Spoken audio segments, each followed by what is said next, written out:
He replies, no, but we live on the edge.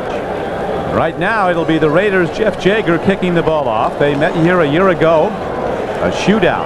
Lead went back and forth. Oilers scored in the last play of the game to beat Houston, to beat Los Angeles 38-35. A high short kick. Spinning downfield. Taken by Tracy Jackson, and he jumps ahead to about the 26-yard line.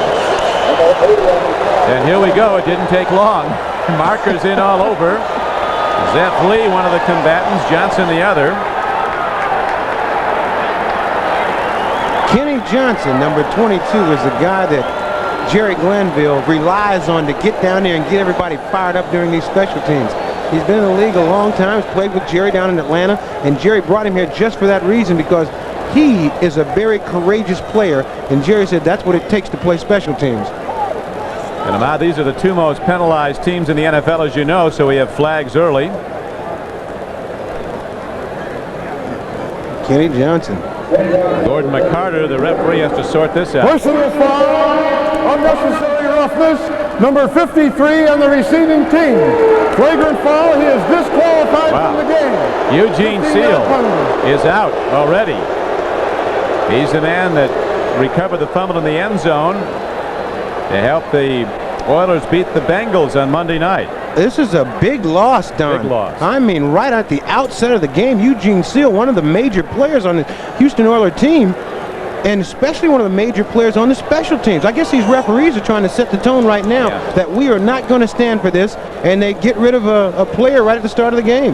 That's unlike Eugene, stand out off the field, but he lost it on the opening kickoff, and they caught him with a flagrant foul, so he's out of the game. Maybe the best special teams player on the Oiler roster. Penalty, the Oilers are set to go inside their 15-yard line. First down and 10. The handoff, and Rozier runs the ball and gets to about the 15. A short gain on the play, maybe 2 yards. As we look at the Houston Oilers on offense, an ex-Raider, Bruce Davis, is at left tackle. The guards, Munchak and Matthews, both Pro Bowl players. Steinkuhler, a not very good right tackle. Yarno in for the injured Jay Pennison at center. Warren Moon having another terrific year at quarterback. He was a Pro Bowl player last January. Rozier and Marasco come out when they go to the red gun passing offense, and the extra wideouts are Leonard Harris and Curtis Duncan, joining Jeffries and Givens. The best receiver for the Oilers is out of this game. Drew Hill with a back injury, down for 2 to 3 weeks. Moon and the Oilers setting up now in the I on 2nd down and 8. Out of the I back comes Rozier, and he gets the ball only to the 20-yard line, short of a first down. And it'll bring up 3rd down now. Rozier has not run well this year. The former Heisman Trophy winner has only 134 yards total, just 2.9 a carry. Defensively, the Raiders are big, very aggressive, long, back in good health, having a standout year at left end. Bob Golick at nose tackle is one of the best Plan B players in the league, out from the Cleveland Browns. Robinson is back today. When they go to the nickel defense, the veteran Mike Haynes will come in as an extra defensive back for Los Angeles. McDaniel and Washington at the corners. They'll be tested deep. Alonzo Highsmith, the lone setback.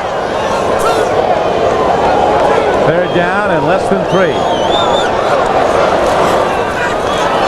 Warren Moon on the sprint out, gets the ball away and makes the connection for a first down as he gets the ball to Ernest Givens. Givens turning back. He saw his quarterback in trouble, and here it is again, Ahmad. Very speedy receiver. He's really dangerous when he catches the ball over the middle because he runs so well. First down throw. A swing pass goes to Alan Pinkett. Raiders have him caught, but Pinkett gets away, and he's ahead across the 30-yard line. Out to the 32. Alan Pinkett, the elusive back, who's up to 192. Notre Dame's all-time leading rusher. Doesn't get the ball off, but he's very productive when he does. He's averaging almost 5 yards a carry when he runs it. The Houston Oilers come at you with so many different styles of running back. You just saw Mike Rozier, a pounding inside back. Now you see Alan Pinkett showing that he's a quick darting type of a runner. Always able to get out of trouble and get the ball up the field. Small but powerful. Pinkett can bench press over 400 pounds. 2nd down comes up, 2nd down and 6 for the Oilers. Opening drive, no score. Townsend might have left early. We'll see if he was drawn off as the officials flagged the play before it initiated. 400 pounds, Don, or about the weight of your average refrigerator. That's it. Start 70 offense. Steinkuhler, who was across from Townsend, moved early. So the call is against the Oilers. Their second penalty. The first was most expensive. And they open It's in. But in real terms. Second down and over 10 now as they go from the shotgun. Moon a timing throw. He has a man deep, and the ball is caught inside the 45-yard line of Los Angeles. Haywood Jeffries goes up and takes the ball away from Lionel Washington. A perfectly thrown ball by Warren Moon, good for a 32-yard gain for the Houston first down. An excellent throw by Warren Moon. This ball was right on the money. Anytime you get a guy in your face, the only way you can beat him is just take off down the field. Jeffries gets by Lionel Washington. Now the ball's up in the air. Watch Jeffries go to the ball. Right smack dab on the numbers there. Another look. Warren Moon showing that he not only has a strong arm, but he has tremendous touch. He puts the ball right where the only person who can catch it is Jeffries. Great play by both those guys. Remember Monday night, Jeffries dropped the ball like that against Cincinnati. Here's a tip ball, but the Raiders can't get to it. They were going to the tight end, Bob Marasco. They don't throw to the tight end often here in Houston, nor do the Raiders. Maybe that Comes out. Oilers on the opening drive of this game have the ball positioned at the 44-yard line of Los Angeles. It's second down and 10.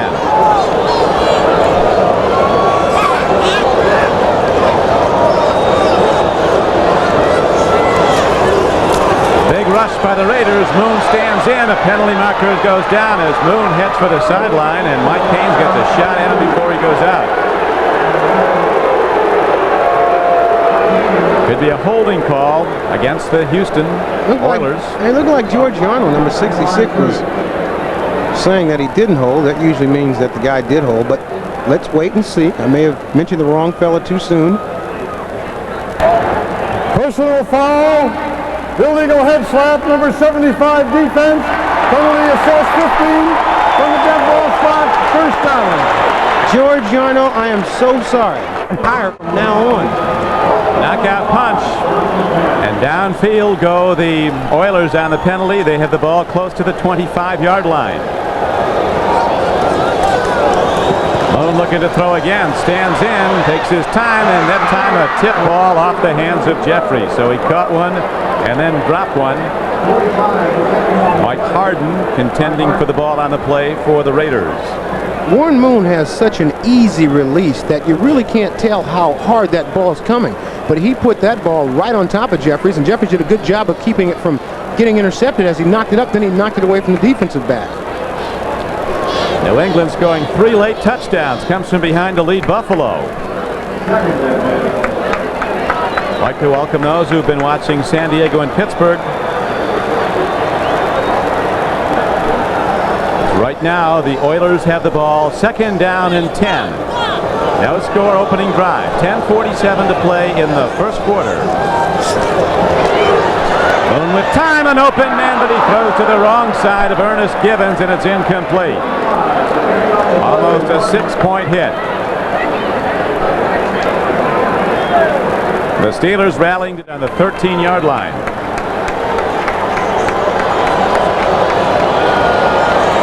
Warren Moon, his last throw, 6 inches away from a touchdown, just to the wrong side. Another timing to the end zone, and it's Curtis Duncan.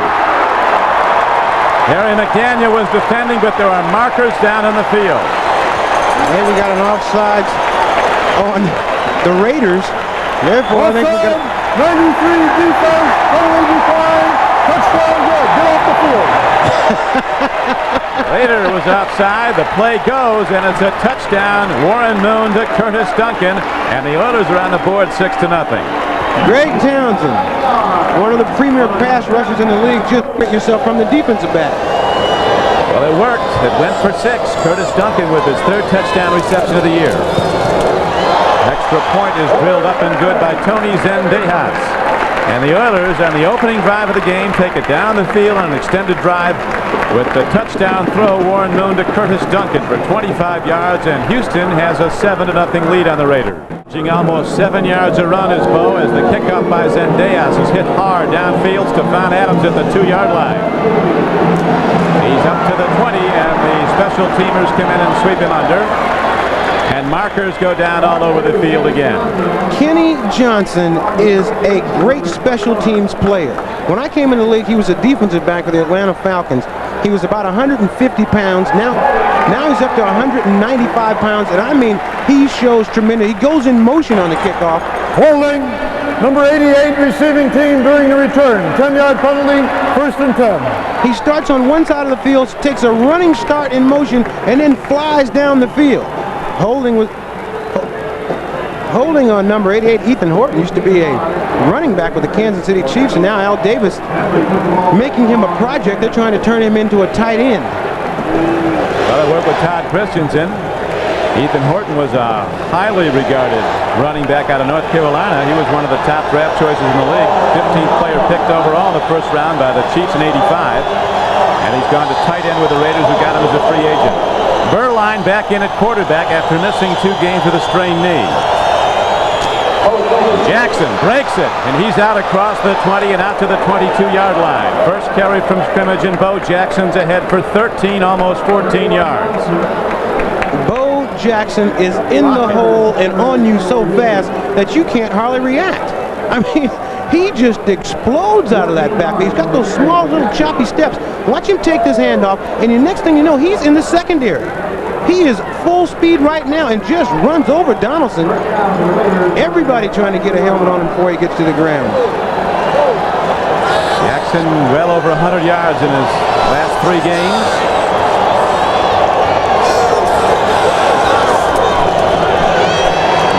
Gets time and swings it out to Bo, and Jackson puts one move out, but he can't make the man miss, and he's ahead for only a gain of 2 yards as Robert Lyles, the left side linebacker, number 93, held his position and knocked down Bo. Bo Jackson is a phenomenon. It's just incredible, and I feel lucky to just get a chance to watch this guy who's a superstar in baseball, a super duper star in football, and you just want to watch every single thing he does. He's one of these guys at any time, he doesn't have to carry the ball to bring everybody to their feet. They're watching Bo at all times. It's interesting in that he ran out in the field to warm up, and the conversation in the stands stopped. Everybody stopped to look at Bo. Beuerlein with a screen pass gets it to Bo Jackson, and again the Oiler defenders sweep on up and make the play. On a 2nd down and 8 play, they knock down Bo short of the 1st down. John Grimsley and Robert Lyles, 2 linebackers, were on the stop. Talking to Al Davis the other day.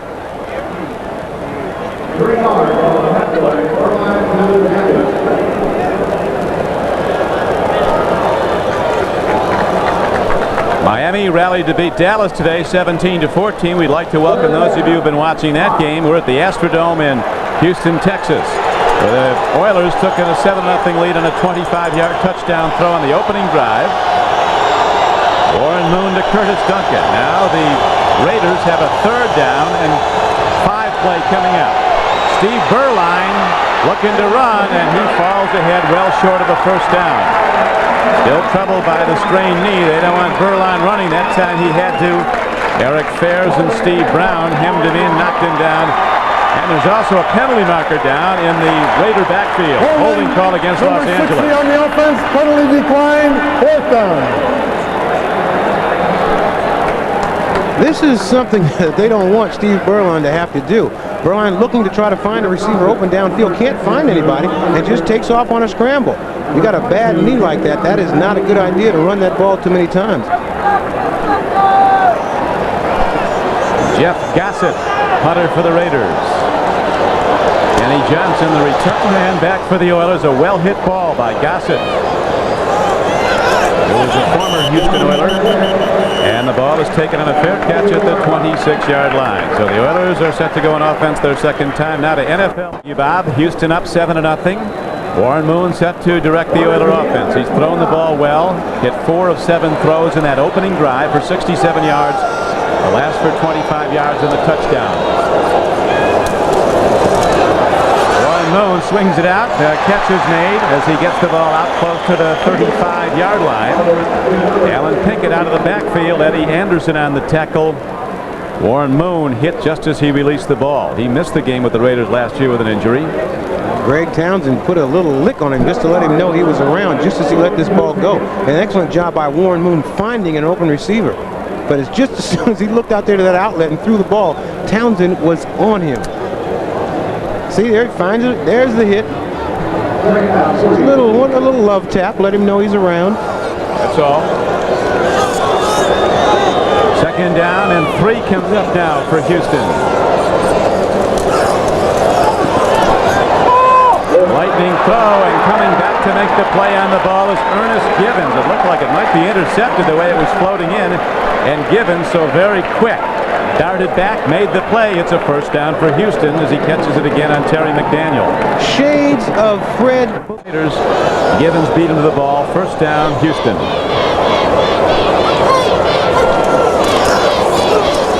Alonzo Highsmith. The closest thing the Oilers have to Bo Jackson, a big, fast power back.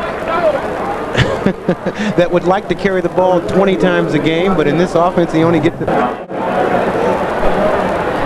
New Orleans beats Atlanta today. Handoff to Mike Rozier on a second down and 4 play. He's ahead for about 3 yards. Bob Golick, nose tackle for the Raiders, made the stop. The thing that this Houston Oilers offense does to keep the defense off from just... Alonzo Highsmith was the 3rd player picked in the first round. He came out. Lorenzo White, a #1 draft choice. And Pinkett. Over the top goes Mike Rozier on 3rd and less than a yard. He breaks the crust of the Raider defensive front and gets to the 41-yard line. And we got a little chicken fight going on here. You know, the amazing thing is no one has ever been hurt in those kind of fights. That's right. That's Howie Long says all you do is hurt your team by getting thrown out. A nice little move here by Rozier, who can't find the hole to the left, breaks it back over to the right a little bit, keeps his feet, and drives it through for the first down. But it looks good, though, in those fights when you jump up and act like you're ready to fight somebody. Houston. You punch a helmet or a face mask, your hand finishes a bad second. That's the stupid move. First down and 10 now for the Oilers. Right to the shotgun. Warren Moon getting time and makes another connection. This time it's to Haywood Jeffries, the #1 draft pick 2 years ago out of North Carolina State. Raiders start the day the Oilers start the day 1 game behind Cleveland in the AFC Central. Raiders have virtually no chance of catching Denver. 3 back with 6 to play, but they can make it as a wild card. As Mike Rozier turns the corner and takes a hard hit from Eddie Anderson, the free safety for Los Angeles, #33. I've always thought on an offensive team, your toughest guy's got to be your running back. I mean, he's got to be your tough, bully, butch kind of guy, and that's what Mike Rozier is. He is. Here was a 1,000-yard rusher a year ago, has been not very productive so far this year. 3rd down, 3rd and 2. Oilers have converted their previous 3 first-down tries on 3rd down, and they do it a 4th time. So they're really powering the ball at Los Angeles. Penalty marker down. Ball start. Offensive right guard. 5-yard penalty, still 3rd down. Rozier has not played a lot. They like that Raider mystique. They wear the mantle of the bad guys the last couple of years. They got a lot of winning to catch up with that Raider mystique. 3rd and 7 now for Houston on the run. A beautiful strike thrown downfield. Leonard Harris adjusting to the ball in flight as Warren Moon throws an 18-yard strike on the run. It's another first down for Houston. Warren Moon telling Leonard Harris he's doing a great job, but she wants him to come back to him at the end of this route instead of fading away. He makes it a little bit tougher than it actually is, and right at the end of the play, Warren Moon went up to him and told him to bring that route back to me. Warren really is moving the ball around. Leonard Harris said he was in the doghouse, fumbled a punt at New England, but he got out of the doghouse Monday night, made a terrific touchdown reception to help beat the Bengals. Handoff, and they go to Alonzo Highsmith on a first down carry. He is to about the 18-yard line. Gain of maybe 2 yards on the play. Linebacker Lyndon King, number 52, made the stop for Los Angeles. This is the best way to stop Bo, though, Ahmad. I keep him off the field. The Raiders have had the ball virtually not at all. 3 downs and out, they're 1 possession. This is the 10th play of this drive for Houston. Moon in trouble, but he has good speed of foot running away from it. He gets it away, and it is, whoa, it might be an interception by Harden. It is. A terrific play by Mike Harden of the Raiders, who fielded the ball just off the turf. Texas-style Raider fans took a while to paint those dudes up. That was awful close, though, Don. It looked like that ball almost could have been trapped. Now, a lot of people think Warren Moon can't move. Warren Moon can't move. Easier to say. All right, there you go. He gets by one pursuer and takes off running. Now he's trying to throw the ball downfield. Can't find anybody. And double pumps just to try to get the ball away, not to take the sack. And we'll see the end of the interception right here. Mike Harden. That's awful close. That is awful close. So it is Raider ball on Mike Harden's interception. Raiders go on offense when we come back. Stands, it's Raiders ball. Oilers looking like they're ready to put a knockout punch in this game out early if they took it in again. They lead 7-0, but Los Angeles now has the ball. 1st and 10 for the Raiders, but they're 17. Bo Jackson hemmed in again as he has both arms on the ball, and now bringing up 2nd down and 8. We go back to NFL. How much Marty Schottenheimer wants that one. Here is a throw downfield by Beuerlein, and he makes the connection for a 1st down outside the 35-yard line. Mervin Fernandez, leading receiver this year for the Raiders, makes his 31st catch, averaging almost 20 yards a reception. Mervin Fernandez, this is a great catch. Beuerlein having a lot of confidence in his wide receivers in an 18-yard throw. He puts it up a little high. Fernandez doesn't hesitate to go up, snatch the ball out of the air, and get to the ground. Great catch by Mervin Fernandez, who's really coming into his own. They thought this guy was going to be a savior when he came from Canada. They give him a little bit of time, and he's finally coming around to be a great receiver. When he gets it and runs, he hits you. You don't just hit him. A very physical player. Pitch back to Bo Jackson. That's his favorite play, and Bo takes people with him ahead for a 1st down. A 1st and 10 play, good for 13 yards for Jackson. And a remarkable athlete, 235 pounds. You get this contrast, 235, and he runs the 40 in 4.2. Bo Jackson takes the pitch out and waits no time to go upfield. He goes upfield right away. These linemen, they love to block for Bo because he doesn't take any time in going forward. Here's another look. Bo taking the ball off the right side and then just bursts through the line of scrimmage. And the next thing you know, he is on top of the defense. 3 rushes for 30 yards. Steve Smith, one of the best blocking backs, was leading the way, number 35 for the Raiders. Back to Bo, weaving his way, and Jackson takes a hard hit, gets to the 45-yard line. 1st down carry was good for 4. Sean Jones and Eric Fairs were on the stop for the Houston Oilers. The offensive line for the Raiders, Wisniewski, a rookie guard from Penn State. They think is Pro Bowl quality as a 1st-year player. He's been terrific. Mosbar missed some games with his back playing center. Beuerlein at quarterback. Galt and Fernandez, the wide outs. Dial doesn't get much thrown to him. He'll come out for extra wide receivers. Tim Ware and Mike Alexander will come in as part of the 4 wide receiver set of the Raiders. 2nd down and 6. Raiders with the ball. Houston with a 7-0 1st quarter lead. Beuerlein has Dial open, but he can't get to the ball at the 25-yard line. Very close to a big hit for the Raiders, but it goes incomplete, and that'll do it for the 1st quarter of play. So the Oilers, moving 87 yards in 10 plays on their opening drive, took a 7-0 lead, and that's how it stands at the end of 1 quarter of play. Back to the Astrodome after Ahmad Rashad. This is Don Criqui back at the rejuvenated Astrodome. They put a lot of new seats in, 15,000, getting the attendance up over 60. Coach Jerry Glanville, who says his team lives on the edge, when asked if they're a dirty ball club. Right now digging in to try and stop the Raiders. Big down for Los Angeles and Steve Beuerlein. 3rd down and 6. Oilers lead the Raiders 7-0 as we open the 2nd quarter of play. Downfield throw, and it's stripped from Mike Alexander at the last possible second. Richard Johnson, number 23, knocked it away from Mike Alexander. Fred Biletnikoff told me that one of the guys, the sleepers, is Mike Alexander. And here he's just fading back a little bit. As he fades back, if he would have come back to the ball, he may have had a chance to catch it. But Richard Johnson, number 20. Be a first down for the Raiders on this play as their punter was fouled. They went for the block, did the Houston Oilers, and the ex-Oiler Jeff Gossett, now punting for Los Angeles, was hit hard. There's no question, the official, the referee right there.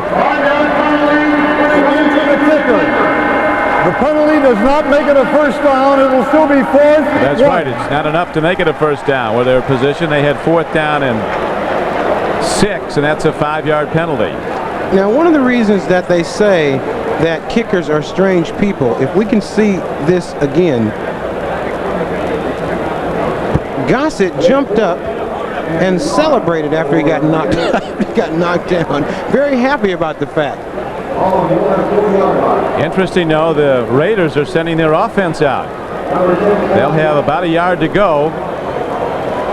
So I would take a outside shot at calling this one, Ahmad. A weak side toss to Bo Jackson with Steve Smith in front. That's well, Tom Walsh said, you know, we've gone back to the old Raider way. He's the offensive coach for the Raiders, and that is to get out and just get after people. We put our men on their men and see who's the best. Watch the up back, 35 block here. He doesn't get it. Jackson's the eye back. 4th down, less than a yard. Oh, blast ahead. He might go more inside to the 30 to the 28-yard line. So the Raiders have been getting 10 yards a pop from Bo. Busted ahead on a 4th down try, and Bo is about 11 yards downfield for yet another first down. And seeing that this play worked, it was a great call. Bo Jackson just exploding through that Oiler defense and running over everybody in front of him. 5 carries for 48 yards. Watch Bo run through tackles. And all of a sudden, right at the end, he's got a chance to go again. Steve Brown is there. He runs over Steve Brown, too. Bo averaging over 9.5 yards a carry in this game, and he's not popped the big one yet. Chances are he will. 1st and 10 for the Raiders. As 35, Smith goes in motion to lead the blocking. Jackson darts inside the 25-yard line. He's ahead for a gain of about 4. Inside linebacker Al Smith, number 54, made the stop for the Oilers. Bo Jackson is a pleasure. You see him give old Doug Smith a hand to the back. They played together at Auburn. And Bo is just a pleasure to block for if you talk to any of the offensive linemen, because all they have to do is get on the block. They don't have to knock anybody down because Bo gets there so fast. The worst thing you want to do as a defensive lineman is come off a block and catch Bo in the chest. Right, they say that you can't believe how quickly he hits the hole. There's just a slant. He's got it open. That time, the Oiler linebackers shoot the gaps to play the run and knock him down at about the 22-yard line. Smith was the first man through again. You know, having talked to Al Davis the other day, and he's just a wonderful guy to talk to. Knows all about every football player that's ever played. And we were talking about the Bo Jackson thing, and when all the press came out and everybody talking about he could not play, he can't possibly play 2 sports. The sportsman in Al Davis came out and he said, I want to be the guy to give him a chance. And he is as much of a fan as anybody that I have ever been around in terms of giving this guy a chance to be great, as opposed to everybody else saying, oh, he can't do it. What manner of man is Bo Jackson, and what he's achieved is just extraordinary. He led the major leagues this year with 1 RBI for every 4.9 at-bats, was the MVP of the All-Star game. As like Mike Haynes says, I'll bet he'd be the MVP of the Pro Bowl. Verline stops and throws, and Dial heads in for the Raiders. So Los Angeles comes right back. A beautiful thrown ball by Steve Verline to tight end Dial, and it's good for a 22-yard touchdown. Players really like Verline. They figure he fires them up. He knows where to go. He's smart, makes the reads. This team responds a lot more to Verline than it has to Schrader in recent weeks. They certainly do. And this is an excellent throw by Verline. Backing up, looking for the tight end Dial the entire way. Dial wide open over the middle and makes the catch and makes a nice little run here to get inside the end zone. When you put too much pressure on trying to stop Bo Jackson, it creates big lanes in that defensive secondary.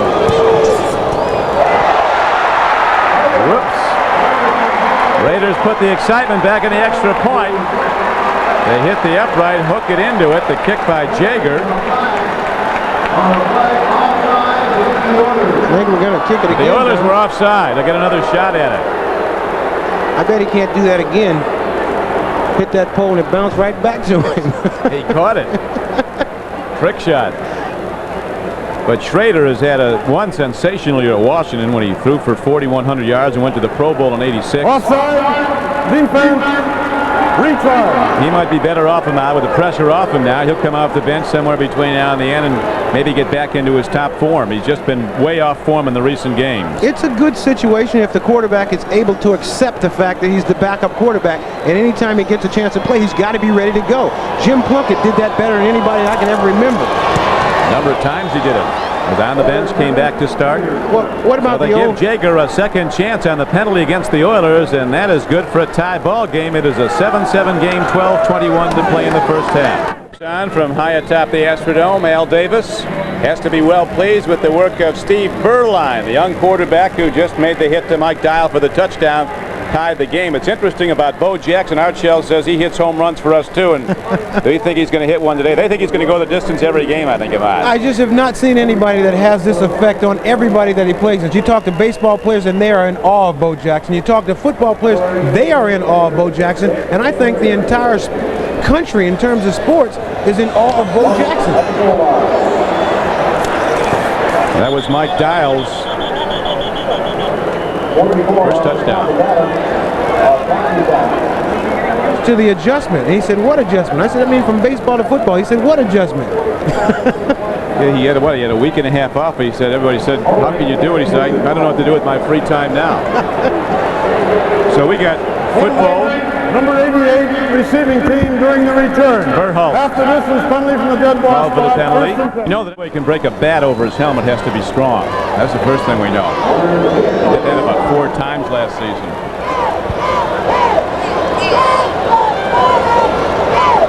First down and 10 for the Oilers.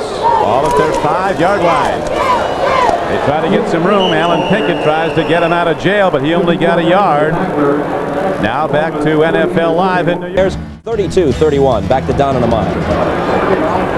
Thank you, Bob. Who's the lucky guy who gets to sit next to Ditka on the flight back? Throw and a catch at the 12-yard line. On a second down and 9 play, it's good for a gain of about 7 yards. As we again check the 10-minute with 3 late touchdowns, beat the Bills, and there you see it. Actually, Ditka doesn't have you have to drive home with him today. He was at home against Tampa Bay. He also lost to him at Tampa. Downfield throw to Ernest Gibbons. Warren Moon with the strike. On 3rd down and 3, it's good for a gain out to the 26-yard line. Warren Moon having an excellent game, making all the right decisions. The referees are now making a decision, and that is to bring this play back. They're great on 3rd down today, are the Oilers, Ahmad. 77 offense, half the distance penalty, still 3rd down. They are 100% holding. So the play's negated, and now it's 3rd down and 9 as Moon against a rush throws from the end zone and makes the connection to Alonzo Highsmith, and he's ahead for a Houston first down. Powerful Alonzo Highsmith. 6'1", 235 pounds. His dad's a football coach here in Houston at Texas Southern. Highsmith, known for his blocking ability, shows that he has an all-around game. He's a great runner. Here showing he can receive the ball too. And gets it up the field. Doesn't waste any time trying to go left and right. He just takes it right on.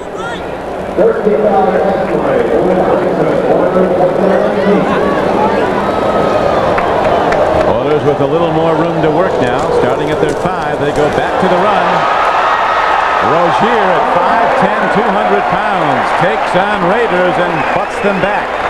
Eddie Anderson finally knocked him down, but Mike Rozier's ahead for a gain to the 35-yard line. Goes out and he's extra motivated to try to show that, hey, I can play too. Interesting about that was Rozier's longest run of the season, 16 yards. First and 10 from the 36. Game is tied 7-7. Swing pass goes, and Tracy Johnson, a big back, 6 feet, 232 pounds, swings ahead for a gain out to about the 44-yard line. Gain of 8 on the play. And Warren Moon just... Niners. Rozier runs again, and on a 2nd down and 2 play, he breaks it ahead for a gain of 9 yards and an Oiler first down.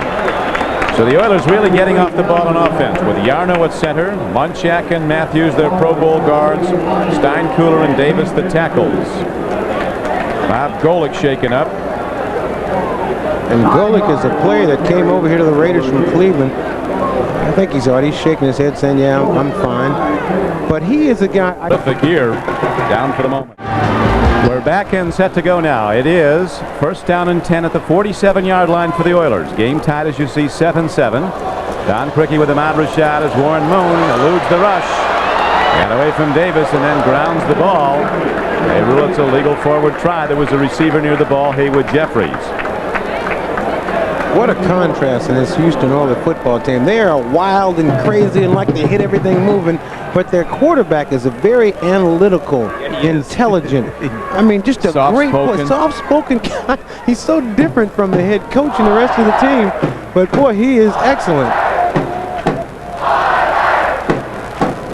Bob Golick, one of the guys that went, ooh, we're afraid of that House of Pain, was just escorted off the field under the assistant of the trainer and the doctor. But I think he's okay. Put some of that knockout sauce on him. Put that knockout sauce on him, wake him right up. He'll be back. 2nd down and 10 comes up now for Warren Moon and the Oilers. What a throw. Timing pattern to Curtis Duncan, who took the cornerback deep and then turned out. And Warren Moon, who throws about the tightest spiral in the league, just rocketed one right on his numbers.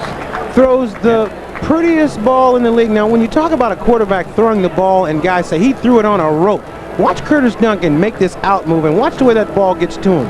That's what they mean by throwing the ball on a rope.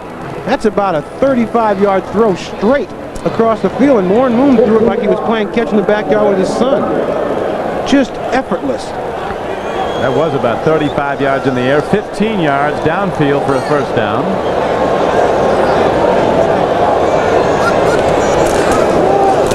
Oilers averaging 7 yards in offensive play. That average going up on the last 2 as they get 13 yards and another first down. I tell you, they're busting open the Raider defensive front.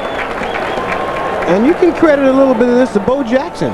I'm telling you, when Bo shows up, everybody plays better, including the other team. Highsmith also getting a chance to run through that secondary, and that's what they like. Once you get past those linebackers, they're not afraid to run over one of them defensive backs. They actually look them up. Let me find the defensive back to run over. George Yarno, the center, with a good block on Piquel, who's in at nose tackle for the Raiders in the absence of Golick, who was shaken up. Rozier trying to cut back, and he is struck and knocked down at about the 17-yard line. A first down carry good for about 4. Jerry Robinson, back after missing some games with a concussion, made the stop. And Jerry Robinson is just wavering now. Some of the things on NFL Live today, the sports headlines. Commissioner Tagliabue talked about NFL drug policy. Was that real or was that a cutout? It was a cutout. Downfield throw, and there's going to be a marker down. Lionel Washington interfered with the receiver, Ernest Gibbons. Lionel protests too much. He was guilty. It's quite apparent when we look at it back. Pass interference. Number 48 defense. Ball put in the end zone. 1st and goal, 1-yard line. And Ernest Gibbons is limping around on that left ankle. He really is. Here's another look at that play. Gibbons just with a speed move gets by Lionel Washington. Washington now, you can't touch him after 5 yards. He's got his left arm on him right there. Runs up the back of his heel. And the referee is right in front, pulls the flag, throws it. If you're going to do something sneaky, you got to do it on the referee. Now we go to live action. Penalty called against Washington. And the Oilers go 1st and goal. They're not going to get there, though. They lost about a yard as Rozier tried to pound it in. Coach Glanville getting set to call another play. He calls the offenses and defenses. And ex-defensive coordinator himself. Getting over his snake bite. He told us a frightening story. He was walking around a pair of shower clogs looking at somebody's new house and standing in tall grass. Thought a board flipped over and got him with 2 nails. He said 30 seconds later, his foot didn't look like a foot. So swollen. Water moccasin got him. So the good news is the snake died. Again, they try it. This time whoa, is that good for a touch? He's out of the end zone. Play fake to Rozier by Warren Moon. Then he lofts it down at the end, the back of the end zone, trying to get the ball to Chris Verhulst. And they did not fool the Raiders on that one. So third down and goal. Just got his hands on it. So now in this tie game, 7-7, 5:13 to play in the first half. Oilers go third and goal. Not going to do it. Mike Rozier is stopped again. As again the Raiders shoot those quick inside backers. Thomas Benson, 54, jumping into a gap, making a hit. Eddie Anderson coming up to play the run. And the Oilers have to go for the field goal now. They send out their kicker. The Raiders like this. Now this is just in a situation down inside. Win if they goal them a field goal. Right down inside the 5-yard line. It's like your guys against our guys. Let's just see who's the best. And anytime that you get some sort of a mismatch like that, the Raiders feel like they have the plus. And they showed they did have the plus. They kept them out of the end zone. Now they've got to try to settle for 3 points. Psychologically, it doesn't hurt so bad. Almost like an extra point as Zendejas powers the field goal attempt up and good. So for a second time in the game, the Oilers take the lead. They're now in front 10-7 with 4:21 to play in the first half. Oilers kick it off when we come back. Game against the Redskins on October 29th. A serious concussion. Said him out. He realized how serious it was when he really realized where he was. He missed Halloween. He wondered where Halloween went. He's hurting the 29th. He didn't come around until about November 1.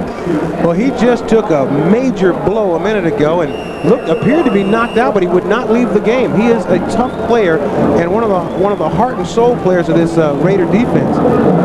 Runs and tackles, forces fumbles. Robinson from UCLA, where he was a first-team All-American, later a #1 draft choice of the Eagles. Drop ball picked up. Sometimes these go, and this one does out to the 30-yard line. Tim Ware, a wide receiver from Southern California, starts with the Oiler, just like they like it. Raiders are down to, there's one of the best players in the NFL, defensive end, Ray Childress, Pro Bowl player last January. He leads the Raiders, or the Oilers, with 7 sacks. Raiders trailing Houston 10-7. 4:11 to play in the first half. Berline making the starting quarterback, goes to Bo. Jackson's knocked down by John Grimsley, 59, inside linebacker.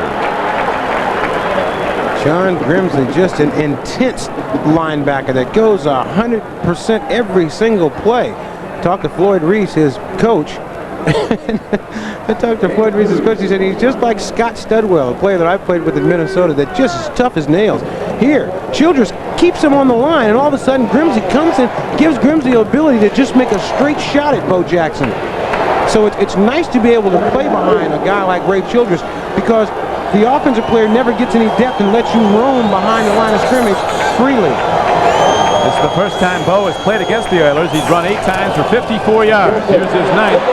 The play he loves, but the Oilers shut it down.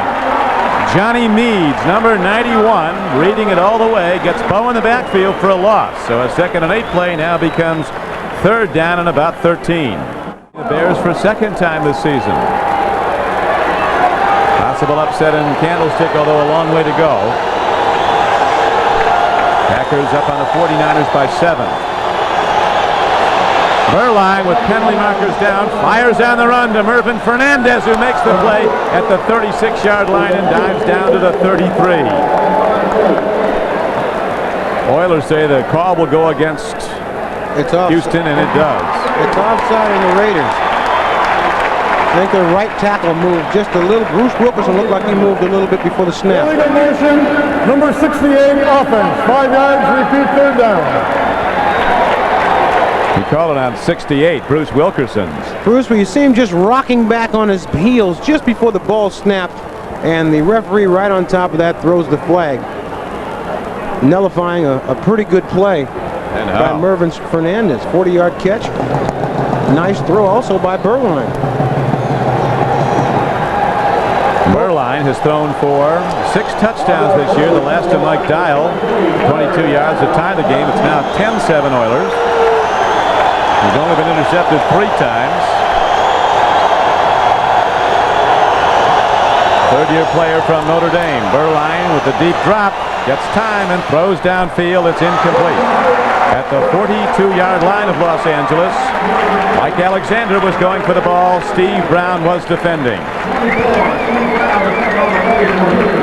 So the Raiders have to punt when we come back.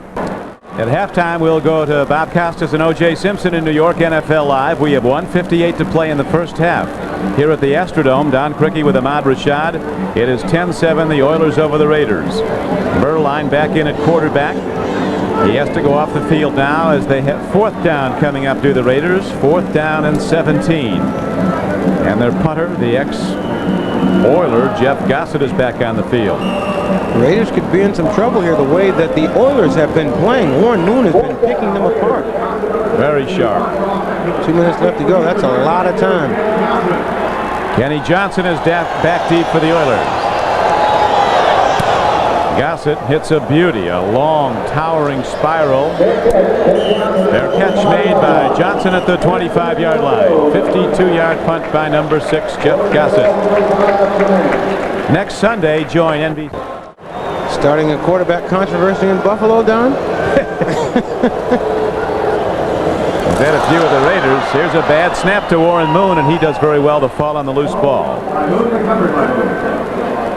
Speaking about those Buffalo Bills, it seemed to me that when Kelly went down, they rallied around Frank Reich. They really did. Warren Moon, number 1, played collegiately at the University of Washington. Was the most valuable player in the Rose Bowl. Was not drafted by any NFL team. Went to Canada.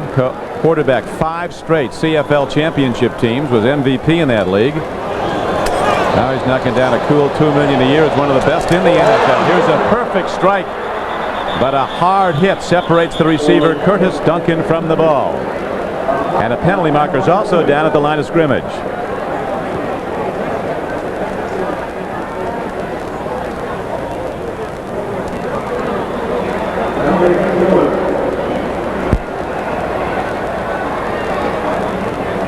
This is the Illegal motion, number 77, offense. Penalty declined, 3rd down.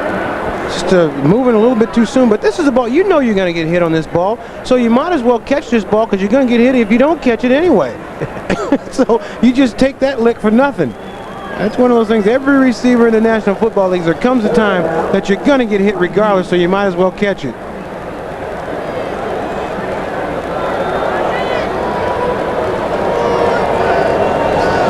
Snap to Warren Moon. To Alan Pinkett, who's caught from behind and thrown down by Scott Davis. 6'7", 275.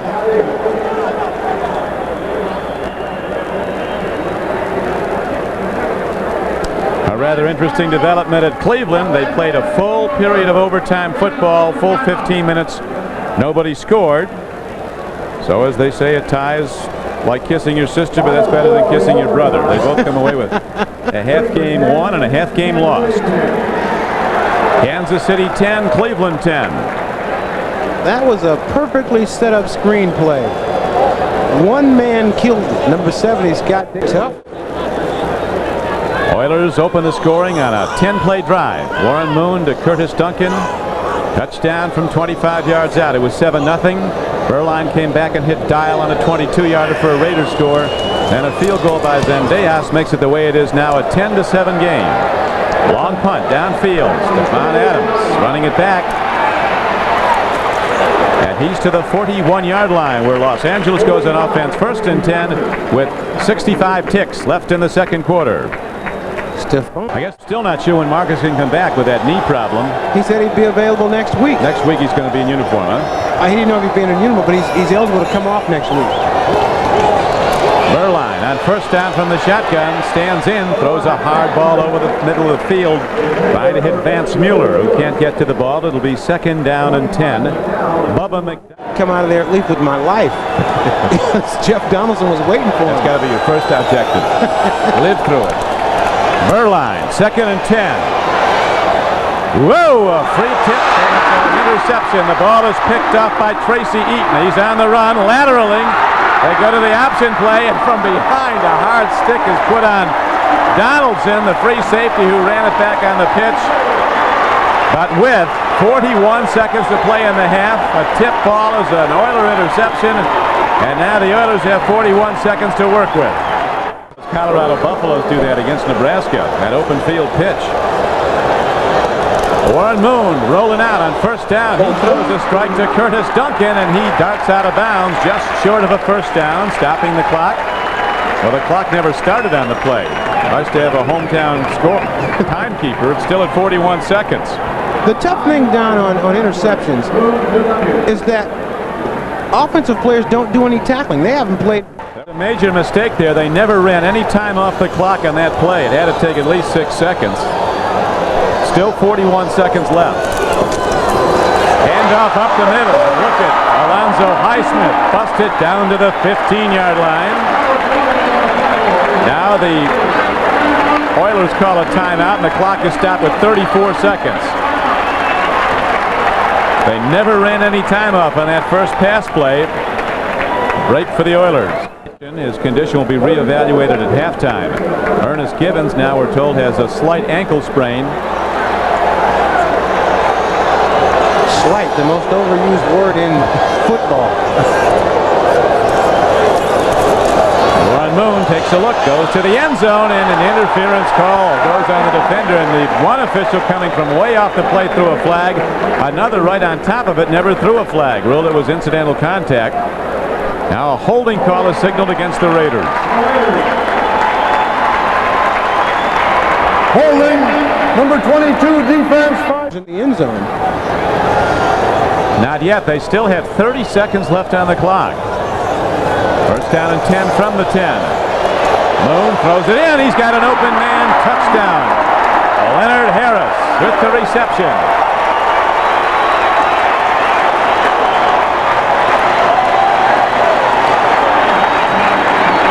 And talking to Warren Moon yesterday, that's the man he talked about, Leonard Harris. Moon with 15 completions, 22 throws, 2 for touchdowns. Harris with the touchdown reception. He's caught 2 for 29, so the Oilers capitalize on the tip ball that was intercepted. And with 25 seconds left in the half, they've taken a high spinning kick down to the 1-yard line. Here comes Stephon Adams, busting it straight up the middle, and he gets the ball to the 24-yard line. 20 ticks left now for the Raiders. We'll be hoping that guy on the clock jumps. Looks like they might just collect their winnings. They're just going to take it, run it out. Rather than throw the deep ball, the Raiders elect to run out the clock, and so the Oilers take a 10-point lead. Coach Glanville has to be well pleased with that. A 10-point halftime advantage, 17-7 his Oilers lead. They led it 7-0. It was tied 7-7. The Oilers went up 10-7, and then with the second touchdown pass by Warren. Any moment. So with him not having any catches so far, still he is effective on the football field. There are not many players in the league that are like that. But if you look at his average per catch, 25.8, anytime he touches the ball at any point in the game, he can turn this whole thing around. They're going to be going to him maybe right away, as it'll be the Raiders receiving to start the third quarter. There is Zendejas, who hit the field goal. 3 of the 17 Oiler first half points. Of course, he kicked the field goal, a 28-yarder Monday night against the Bengals with time running out to give the Houston Oilers that 2-point win over Cincinnati. Zendejas hits a spinner downfield. It'll carry down to the 5-yard line.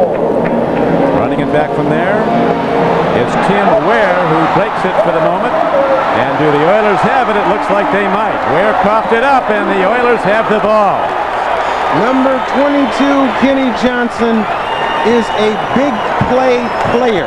He makes things happen. He's an old man. He's been around a long time, but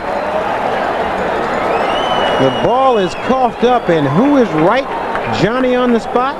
Kenny on the spot, Ken Johnson. He runs a 5.140, and Jerry Glanville says he's got other guys on that special team that run 4.5s. Conduct, number 67. Len Montgomery. Raiders, 15 yards from here, first down. Now here comes the penalty. He's out of bounds. The play's over. Kenny Johnson tries to walk back on the field, and somebody pops him. An ill-advised move that gives the Oilers almost point-blank range for points to start the third quarter. They're in field goal range already. The ball at the 19-yard line. There's Tim Brown in the brown jacket. He's out for the season with a knee injury. The ball just pops up, and Kenny Johnson right on top of it. Very heady ball play. So it's 1st and 10 for Houston as they go to the run on a counter. Rozier, holding the ball in one hand, takes it down to the 13-yard line. A first down carry on the play. Good for a gain of about 7 yards. Don, I tell you, Mike Rozier, I'm telling you, when you have Bo Jackson coming here, Mike Rozier saying, listen, I won the Heisman Trophy also. So this is a showdown between me and Bo Jackson. There you see Mike Rozier. So he's got very strong hands, able to hold that ball in one hand, and Rozier outrushed Bo Jackson in the first half. Rozier had 10 carries for 47 yards. Bo Jackson 9 for 50. He now has 11 for 53. This is his best outing of the season, Ahmad. Mike Rozier. 2nd and 4. Back to the run, and again they go to that counter play. This time it's power back Alonzo Highsmith, taking it inside the 10-yard line down to the 8. It makes it 1st down and goal for Houston. Anytime you run a cutback play, you got to have backside blocking. Number 78, Don Maggs of Houston, clears the ball, clears it back on the backside, and enables Highsmith to break that ball back and get a clear running start at one of those linebackers. Because of injuries, George Yarno was dinged in the first half. Bruce Matthews, a Pro Bowl guard, has moved to center. Don Maggs, 78, is in at right guard for the Oilers. Davis and Munchak on the left side. Steinkuhler, the right tackle. And Matthews has played all 5 positions on the line. On 1st and goal, Rozier finds nothing and loses 2 yards back to the 11-yard line. Howie Long caught him and threw him down. Howie Long playing for the first time in a couple of years without any injuries, and they say he is an excellent player. He's back to where he was a couple of years ago. Bob Golick, a concussion in the first half, has not returned. I talked to Howie yesterday, and Howie said, you know, it's just so much more fun to get back to the old Raider way. Just line up, and we will see who's the best. I mean, they're very loose. The Raiders are not as stiff as they were under Shanahan. Now they're just out realizing that winning football is what it takes. Well, today they're finding out they're not the best lining up because the Oilers with a dominance in yardage and points in the first half. 250 yards on offense to 96 for the Raiders. And a 17-7 lead, which could soon be expanded on as the Oilers are down close again. To Toke Loco in there. Tone Loc. Now tuned in I am, right? He's playing in the house all day. I don't know who he is. Curtis Duncan gets a ball over the middle down to the 3-yard line. Toke Loco. Another look. Warren Moon looking to find somebody open over the middle. Just fires the ball in there. Excellent pass by Warren Moon. Very good catch. Curtis Duncan. You have kids, Don. You should know the name of these new dance groups. It's Tone Loc. That's it. I know his music though. Been a wild thing. Zendejas with a 20-yard field goal attempt is up and good. But a penalty marker's down. 12 men on defense. Penalty declined. Point good. Field goal good. Well, it makes sense. It's a lot easier to block one when you got 12 guys on the defense. 13 or 14 guys might help. High kick hit downfield to Stephon Adams at the 2-yard line. He'll run it back from there for the Raiders. Picking his way, there was no hole, and he didn't get much. He's to the 17-yard line. Here comes Mojo, the ace T picker-upper. Now you got to watch Mojo as he finishes. Here he goes. Mojo making that wide turn. Mojo He used to be a lot flip here now. faster. Yeah, he used to be a lot faster. All right, my man. Mojo with a T-spike.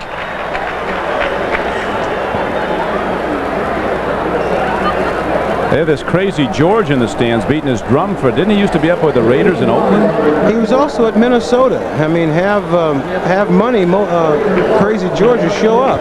You could have him at a birthday party. You got the right amount of cash. line. Needs to start hitting the throws as his team is down by 13 early in the third quarter. Play fake, gives him time, lets her go long, and Fernandez takes it for a first down out to the 32-yard line. When I was talking about Willie Gault earlier, Willie Gault makes this play possible. He lines up on the left side of the field and just takes off deep, clearing the entire side of the left side of the field. And then here comes Fernandez coming across. Beuerlein with a great throw here, but it was Willie Gault who cleared that other side. That's what a guy with a lot of speed can do. Here's Willie Gault. He takes Patrick Allen with him, clears out that side, and Fernandez comes right across. You got that good speed. You always got to be aware of him. Just like they planned it, he clears it out, and Fernandez makes the catch. Gault in motion. Beuerlein with time again, but running out of it. Throws on the run, and the ball is caught at the 40-yard line. Willie Gault makes the catch. Good for a gain of about 7.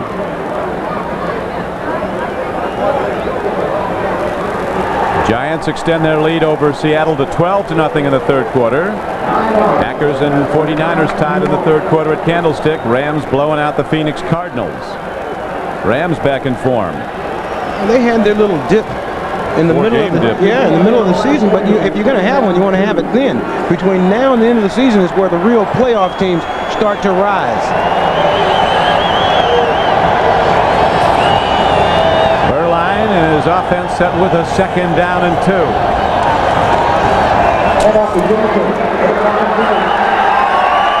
Ball came loose, but they, I believe, ruled that Bo was down just short of a first down. Bo Jackson running so low and powerful in there. You got to get on him in a hurry. You let him get started, he's out the other end in a hurry. Just a power play up front.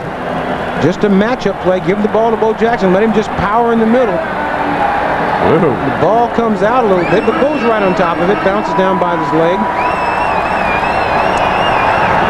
3rd down and less than a yard as they go down the Houston wave here at the Astrodome. Remember in the first half on 4th and less than a yard, they lined up in the I with Bo the deep back, Smith the blocking back. Bo took it ahead for 11 yards and a first down. This is 3rd and less than 1. Play fake. Beuerlein can't make the connection as he tries to swing it out to Strahan, number 39. Now you see Beuerlein's leadership. I think he was looking for a deep pattern that was never run.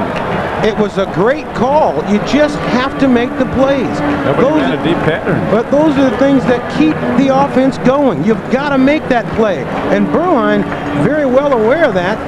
And boy, he leads by example. You just can't drop that ball. Everything is set up for you. Everybody's fooled by the play pass into the middle. You're wide open, and you drop the ball. Raiders are going to go for it. 9:29 to play in the third quarter. 4th down, half a yard. Jackson, the I-back, gets the ball, and Bo is ahead for a Los Angeles first down. That is Raider football. If they're going to challenge you. They're behind in this game. They got a half a yard to go. I mean, to concede that and punt is almost to concede that we can't do anything. Once again, they line up. Boy, they got it look like there's no air between those players as they line up in there, but Bo Jackson finds a crack and pounds it through for the first down. That'll do a lot for the confidence of this offensive team. You pointed out about Gault is so true, man. They've been doubling him all game. He has cleared open spaces, has only 1 8-yard reception. Beuerlein stands in. The play is whistled dead. They had Bo Jackson lined up. They got a little bit of chicken. Well, you don't fight with somebody's got their helmet off there. Wisniewski, the rookie. Well, put your helmet on. He's saying he hit me first. Referee telling him to keep your helmet on. 2nd round draft choice. Now Gordon McCarter says. False start, right guard offense, 5 yards. But he just tackled Ray Childress at the end of that play, and I think that's what started it. Childress, just an aggressive player that comes 100 miles, and he's not even bothered by this. It's like, relax, son. Gives the Raiders a lot of yardage needed, though. First down and 15. They trail to the Raiders 20-7, third quarter. Swing pass, little low for Bo. Poorly thrown ball by Beuerlein. That wasn't Jackson's fault. Tough ball to catch when you're fading away like that. And Beuerlein taking the responsibility. He looks over at Bo and goes, my fault. But when you swing out like this, the way Bo is, he's swinging out and running away. And Beuerlein throws the ball a little bit low and behind. And that is a tough ball to catch. You want to try to keep your eyes downfield and look at the defense and then just reach back and make the catch. But when it's low like that, very hard to make that catch. If anybody has a chance to, it's Bo Jackson. Now Bo comes out to the left. They have him split out as a wide receiver. I look for Bo to go deep here, just a straight fly pattern. Second and 15, a deep drop by Beuerlein. In trouble, he's going to have to unload on the run. He does, and he has a man open. Dial, the tight end, but he caught it out of bounds. Mike Dial, the tight end, who caught the 22-yard touchdown pass to open the Raiders scoring, their only score so far. Caught the ball but didn't have both feet in. Beuerlein looking downfield, trying to find, he's looking at Dial the entire time. Now Dial gets hung up a little bit. Now he starts to run to the sideline. The ball thrown just a little bit wide, and Dial unable to make the catch with his feet in bounds, and it's signaled no good by the coach there with the headsets on for the Houston Oilers. That's Floyd Reese doing a little refereeing work. Dial, the first-year tight end, played at Texas A&I. He's from Kerrville, Texas, the Raider tight end. Third and 15 for the Raiders. Fernandez can't hold on at the 43. It might have been tipped a bit by Patrick Allen, number 29. Ball was right there, but Fernandez couldn't come down with it. Patrick Allen made a good play. Right at the end, you see Mervin Fernandez, 86, and Patrick Allen, 29. Watch him go up and just get in the way before the ball gets to Mervin Fernandez. And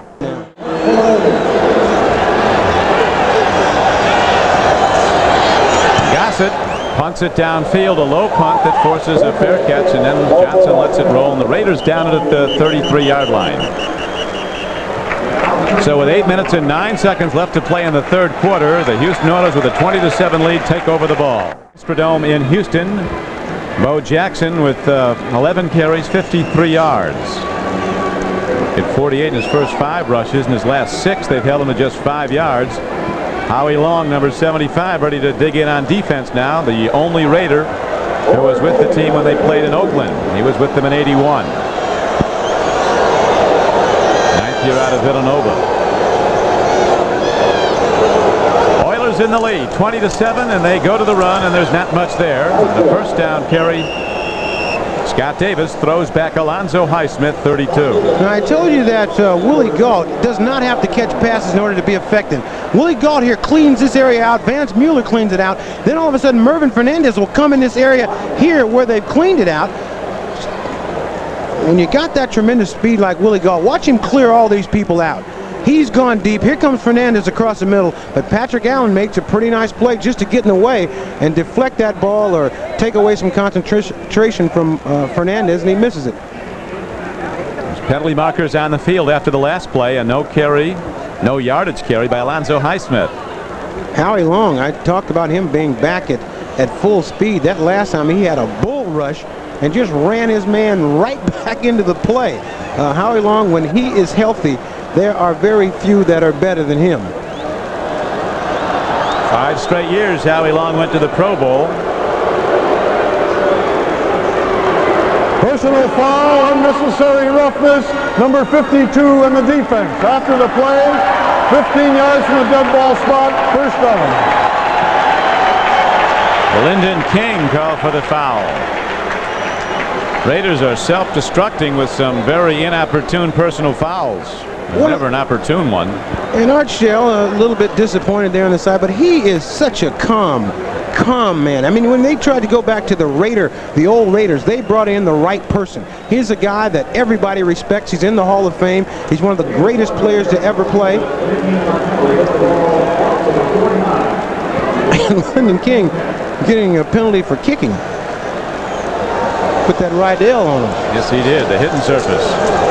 Handoff, and sliding up the middle is Rozier. Doesn't get a whole lot. On a first down carry, he does cross midfield and get to the Raider 48-yard line. Jerry Robinson knocked him down. Bo Jackson in a mellow mood. They have quieted Bo down a little bit this second half, but he's another one of those players that could explode at any moment. You just can't ever relax anytime that he's on the field. Bo wearing that earring as he plays, keeps the jewelry on. He can afford that.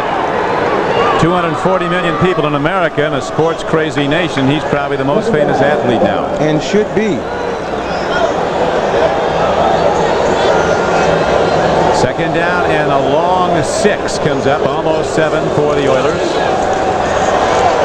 A long ball, running, flying downfield is Alan Pinkett. He can't get to the ball. Good coverage by the linebacker.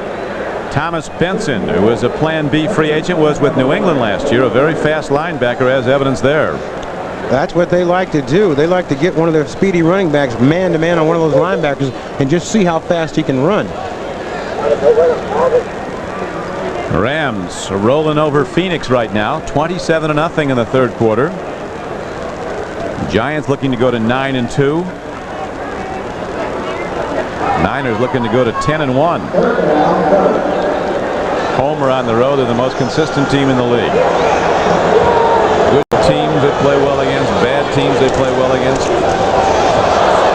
Rozier runs into one of his own guys and then fights ahead on a third down carry, 3rd down and 7. He doesn't get there. He's to the 45-yard line, and the Oilers will send out their punter.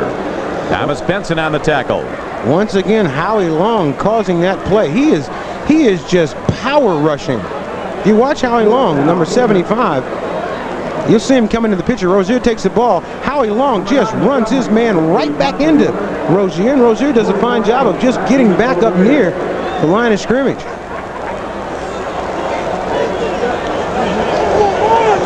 Greg Montgomery, a long-distance punter, averaging almost 45 yards a punt. On the field, Stephon Adams is back for the Raiders. This Houston Oilers team cannot afford to let down because these Raiders are dangerous. Dishman will down the ball at the 12-yard line. So the Raiders will try to get it going again, trailing 20. Settle down here because the Raiders have one of those quick strike offense with Bo Jackson on the field and Willie Gault. They could score at any time. Berline on first down, letting it go long. Bo Jackson can't quite get to the ball. You see the end of that play, Don? Bo Jackson put on a little burst of speed that all of a sudden he was by that defensive back. Had he put on a huge burst and caught that ball, he is Superman. Watch right at the end. Once the ball goes up in the air. Now Bo's putting on the speed, just zips right by him.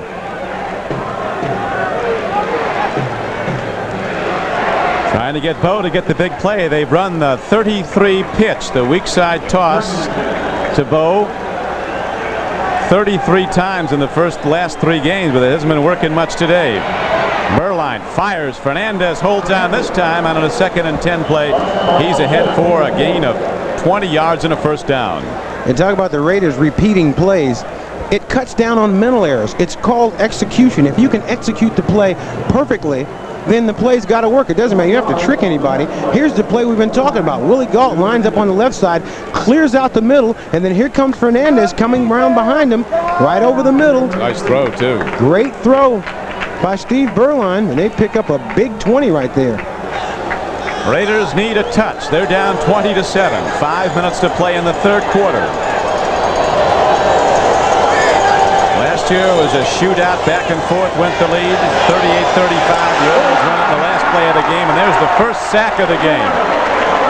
William Fuller with 5.5 sacks now this season for Houston, and he gets Steve Berline. That'll bring up 2nd down and about 15. Steve Berline is looking to unload the bomb to Willie Gault, but Fuller has other ideas. NBC statistician Elliot Kalb just handed me a note that the Berline wall just was broken down. Would you accept that, Mamad? Well, I'm going to pretend like I didn't hear that. That's Elliott's. That's his. This is the same guy last year when Warren Moon got sacked. He had a total eclipse of the moon when he did. Elliott. Comedy writer.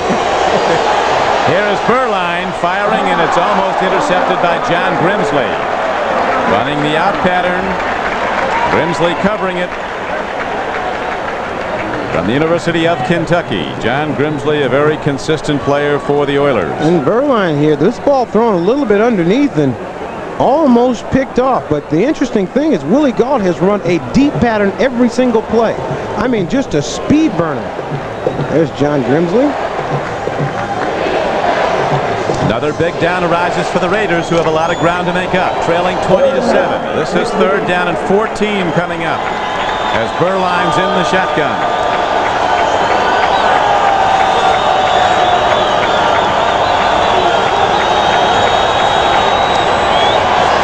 Four-man rush. He stands in and makes the throw. It's incomplete at the 46-yard line.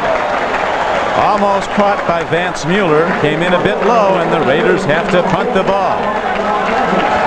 In any drive, any offensive drive, there has to be some great plays made. You have to do something extra. And Berline, or you have Gossett come in and kick the ball. Gossett comes in to kick the ball, and very well. Driving Johnson, the return man back. He signals and makes a fair catch at his 21-yard line. A 51-yard punt by Gossett. But the Oilers have the ball and the lead when we come to play in the 3rd quarter. Oilers 20, Raiders 7. Rozier tries to run, doesn't get much on a 1st down carry, and a penalty marker's down. George Anderson, the trainer there for the LA Raiders, trying to keep Bo Jackson loose. Bo can do everything. Take his leg and put it all up behind his back. I know George knows what he's doing. He's one of the best. Holding, Those are very valuable number legs. 74 offense. 10 yards, repeat, 1st down. Very valuable legs he was moving around there. George, he's another wonderful guy. Yeah, Been around he the is. league a long time, and he's another guy that part of this job that I like is getting a chance to visit with these kind of people every single week, because George is just a treasure. Well, he, of course, is the designer and has the patent on the famous Anderson knee brace. Working Bo over pretty good there. I think Bo might be ready to do something big about it. He's going to have to get him back in this game. 1st down and 20. Howie Long putting the heat on quarterback Warren Moon, who got rid of it in his end zone. Howie Long and Scott Davis putting that pressure on one. Good play for him to get rid of that ball. The skirmishes have settled down. One guy you don't want to get in a fight with is Long. He was a college boxing champion. And he just knocked the guy down in front of him, and he's so quick. When I first saw Howie Long, he's a guy that, you know, when I first started this game, only linebackers or running backs had this kind of agility. Here's a huge guy like this that can play basketball, can play football, probably can play baseball. Little League, not in the pros. Right now, he'll be teeing off to try to get Warren Moon again. Is on 2nd and 20. Moon throws from the shotgun. Makes the connection to Ernest Givens, and he's to the 21-yard line. It'll bring up 3rd down and about 12. Good to see Givens back. Jerry Robinson. Raiders go back to Los Angeles to play their next 3 at the Coliseum: New England, Denver, and Phoenix. But they need this one badly. Let's see if Howie Long was drawn off by head movement. They line him up all over. He's like an unguided missile out there. Over the nose at defensive end. And just a little bit too quick there. I guess if you're going to be offsides, be way off. Old Jerry Burns used to say, if you mess up big. 75 defense, 5 yards, still 3rd down. Those kind of penalties really don't bother the Raiders. I mean, you don't want to kill anybody's aggression. Jump off sides one time, he'll make up for it. That's not going to bother Howie. You notice he jumped off sides, and Mike Haynes came up, pat him on the butt, and just kept clapping. There's Fred Biletnikoff talking to Jerry Rubisky on the left. Fred Biletnikoff on the right, one of the greatest receivers ever to play this game. He coaches the Raider wide receivers. Robisky coaches the tight ends. Warren Moon on 3rd down and 6. Throw and a catch. Leonard Harris is ruled out of bounds, though, and Warren Moon took a real shot as the Raiders are now breaking through that pass defense of the Oilers.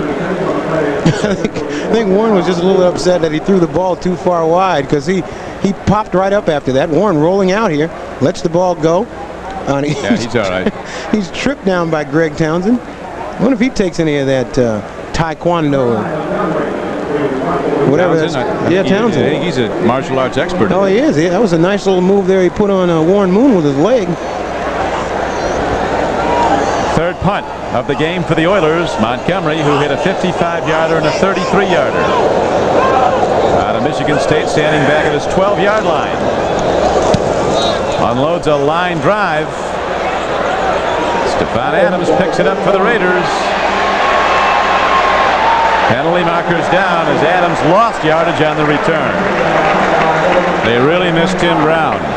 Tim Brown, you can't lose a guy like that, who is probably the best kick returner in football. There's Tim Brown right there on the sideline, looking rather dapper. I'm sure he would love to get in the game.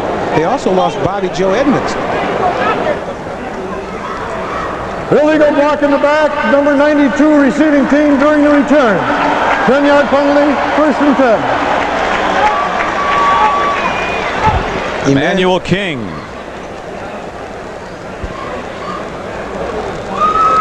We check the scoreboard. Cleveland and Kansas City playing through Vikings. Tampa Bay beat the Bears for a 2nd time this season, winning today at Chicago. Giants extending their lead to 15-0 over Seattle.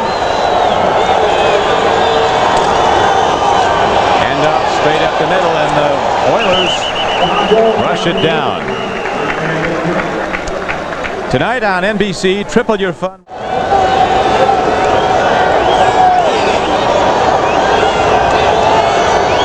2nd and 7 for Berline and the Raiders. They're down 20-7. Long ball. Fernandez is there, and he makes the catch at the 39-yard line. So the Raiders hit their biggest play of the day, 38 yards. Their only scoring play, a 22-yard touchdown throw from Berline to Dial. The Raiders are not shy about throwing this ball down the field. Mervin Fernandez is starting to live up to that billing that he got when he came out of the Canadian League as being a great receiver. And Berline sees that matchup over there with Steve Brown, man-to-man, and says, I'll take that. The Raiders like this kind of a matchup.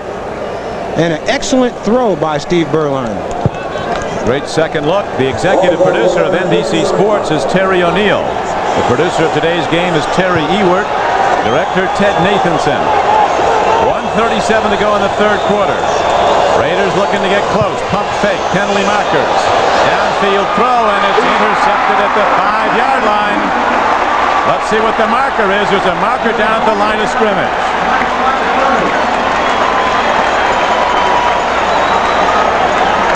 It was a bad decision on Berline. Just ball thrown up there for grabs, and they had a lot of Oiler defenders deep.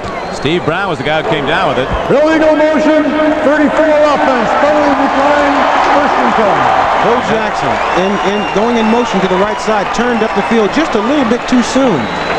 They were trying to get him out in the pass pattern. We aren't able to see it here, but he's going in motion to the right, and he turns up the field a little bit too soon. And you see Steve Brown, he just playing the deep ball the entire way. Just takes off and waits for on the ball. Nothing that Willie Gall can do but make the tackle. Steve Brown, an Oregon Duck, with the interception. Fighting Duck, Oregon Fighting Duck. Brown got it, and now the Oilers start out with a 20-7 lead. 1st and 10 at their 5. We're in the 3rd quarter, as you saw, 1:31 to play in it. Rozier working for yards, not many, might have gotten 2 to make it 2nd down and 8. Jerry Glanville letting Rozier play quite a bit today. As I mentioned earlier, that in a tough game like this, you need a tough guy like Rozier on the football field. He's one of these guys that rises to the occasion, and I guarantee you, he's matching his yards with Bo Jackson's. Two former Heisman Trophy winners. There are the numbers between the Heisman runners, Jackson of the Raiders and Rozier of the Oilers. Bo's been well over 100 his last 3 games. This is his lowest production since he's been back. The best outfielder in the National Football League looking to break the big one.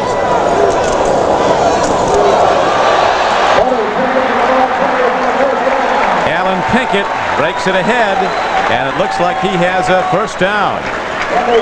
Alan Pinkett showing he wants to get in that category. Let's put my stats up there next to Bose and Rozier. He's a very quick runner, finds a little gap and squirts through it, gets by Greg Townsend there, number 93, and just constantly going forward. He's a small but very strong Alan Pinkett. He and Berline of the Raiders played 3 years together in the Notre Dame backfield. Pinkett ended up the all-time leading rusher for Notre Dame, and Berline. Credit Jerry Glanville for putting an exciting football team in this dome. I really think they're one of the more exciting teams in the entire National Football League. In this building, they're about as tough to beat as any club in the league at home. Alan Pinkett weaving his way on first down, gets out to about the 19-yard line, maybe the 20. Gain of 3 yards on the play. And Don, you mentioned that they're so tough to beat in this building. I think last year when they made the playoffs and they had to go and play on the road, they realized that, we were a pretty good team last year. We did make the playoffs, but in order to go further, we need home field advantage, and I think that's what they're playing for this year. The numbers through 3 quarters, total yards.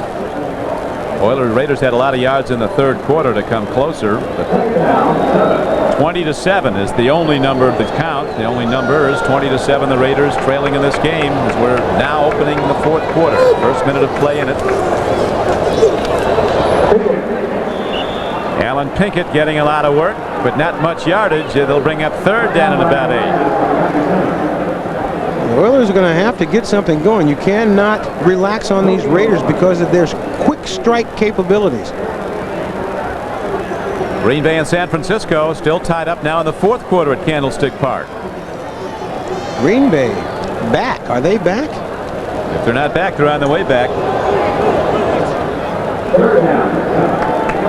Been a long time. They finally got a big-time quarterback, Don Mikowski.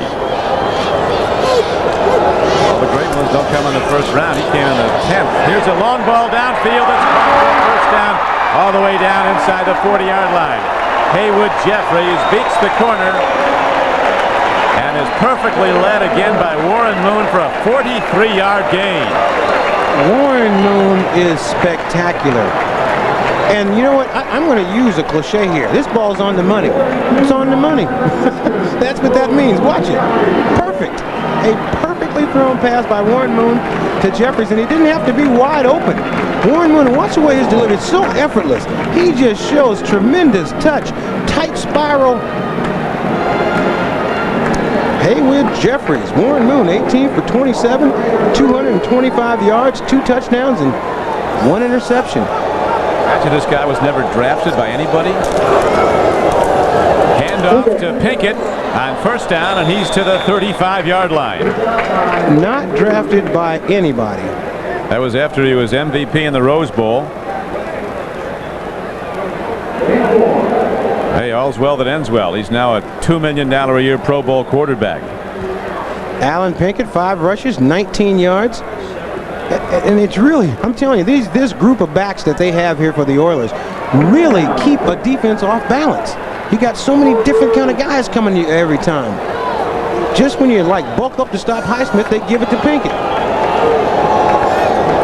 The one of them is very conspicuous in his absence in the playing field, although he's in uniform, is Lorenzo White, the former #1 draft choice out of Michigan State.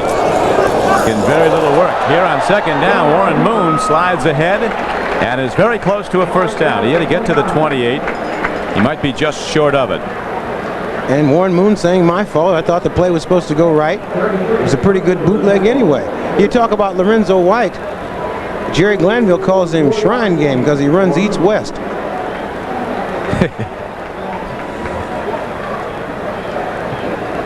It's tough to get playing time as a running back on this football team because they have so many quality backs and everybody plays so well. Third down tells a big story, converting third downs. Moon 7 for 8, 110 yards and a touchdown, all on third down.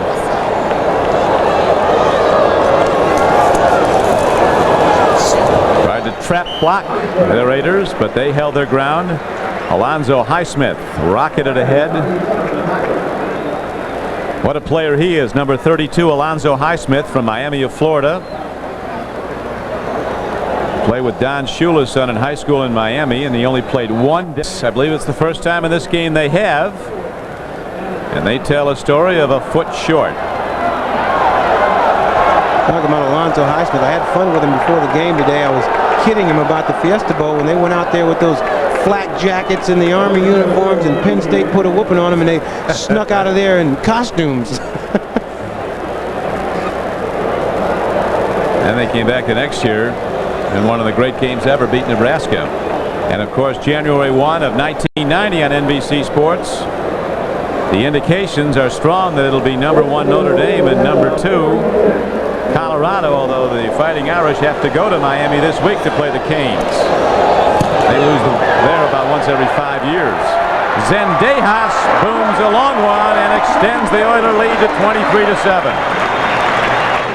This game was tied briefly in the second quarter, 7-all, and since then on it's been all Oilers. The Oilers have just turned it. You know, in order to be successful in this league, at this time of the season, you have to turn it up a notch. And that's exactly what the Oilers are doing. They are really playing like one of the best teams in the National Football League. In this building, they usually are one of the best. Of course, they're fighting for playoff position. They don't want to go back in as a wild card for a third straight year.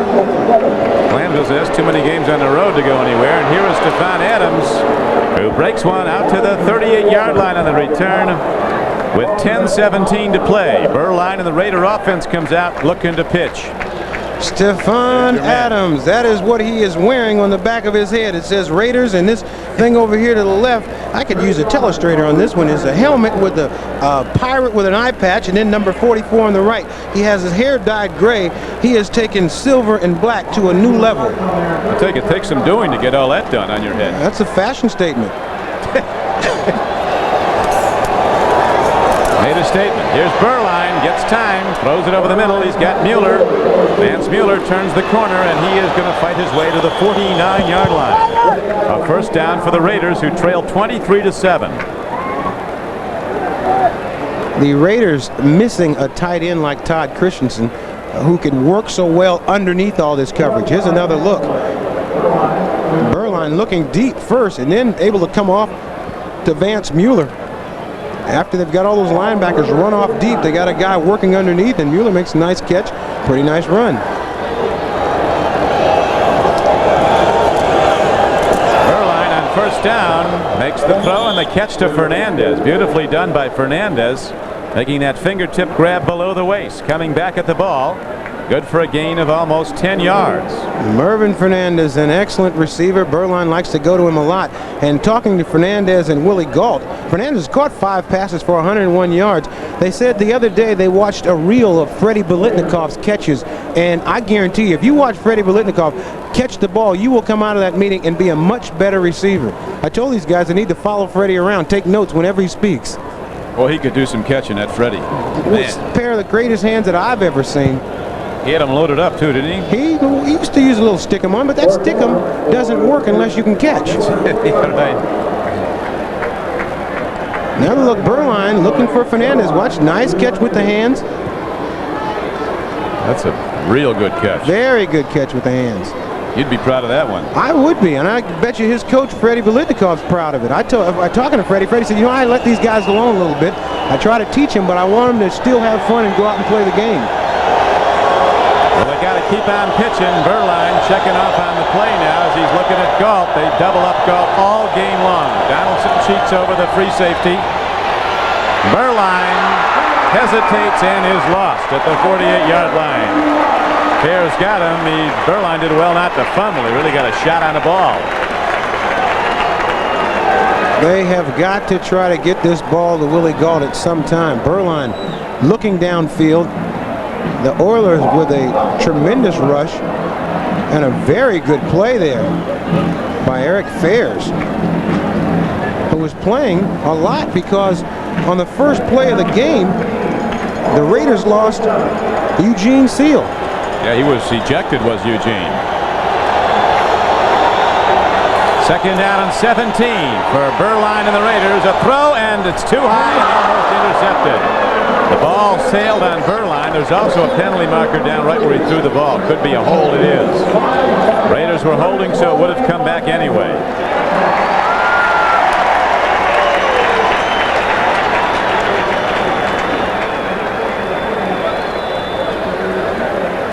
You get in a situation. They're going to decline this, I think. Holding, number 60 offense. 10-yard penalty. Repeat, second down. This is a tough situation. Tough situation to be in. He did say that, didn't he, Don? But anytime you get behind like this and you got to throw the ball every play, the defense just tees off. There's no element of surprise. They know you're not going to run the ball, so they are just able to just take off running. There you see the hole there. Sean Jones being drugged down from the behind. Big Sean Jones, pass rushing, an ex-Raider, who's dedicated this entire season to his great friend, the late Stacy Turan, the Raider who was killed in an automobile accident at the outset of the season. Mueller running, and markers are down again as the Raiders are misfiring all over the field, trying to open the way with blocks. That was a 2nd and 27 play.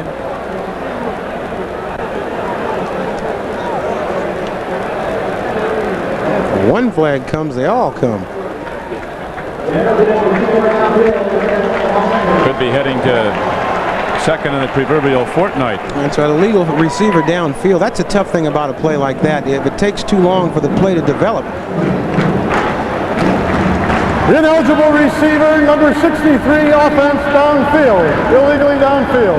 10 yards, repeat, second down. There's a certain timing to every play, and Art Shell, knowing that because he was a great offensive tackle, that you count 1001, 1002, and then you take off running, but the ball was a little bit late. William Fuller, number 95, almost getting to Beuerlein. Beuerlein showing the knee not bothering him too much. Able to deliver the ball. But that little delay caused that illegal lineman downfield. Second down and 37. Almost picked off. Steve Brown picked off one on Beuerlein today and almost had another. Steve Brown, a very underrated defensive back. He is very, very good. Very aggressive. Got 5 interceptions this year. Studies the game, came back in last year, went on a weight program. He's a lot stronger. And the more you play this position, the better you get. You become a lot smarter. You just don't play on just athletic ability. You have a chance to read offenses and try to figure out where the ball is coming. You got to have a good arm here now just to get it far enough for the first down with an 8-yard drop or more. 3rd and 37. Long ball. Galt going for it. And it's picked off at the 24-yard line by Chris Dishman.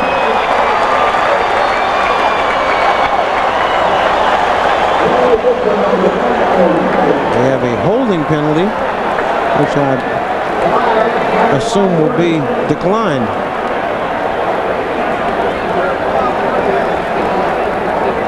We've had 20 penalties today. 12 on the Raiders, and coming in, these were the 2 most penalized teams in the NFL. Holding, number 60, offense, penalty decline, first down the other way.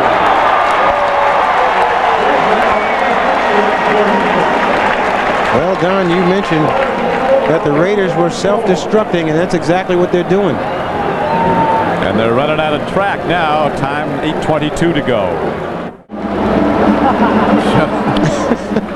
Sean Jones with him. 8:22 to go, and the Oilers come out with that 23-7 lead as Beuerlein, somewhat rusty in his return after an absence of 2 games with a knee injury. Oilers will be looking to run the ball. Alan Pinkett weaving his way up the middle again, ahead for about 4 yards to the 28-yard line. Mike Harden tackled him. Alan Pinkett with excellent body length. He didn't have a hole in front of him, broke it outside, and then turned it back up the field again. Pick up 4 or 5 yards.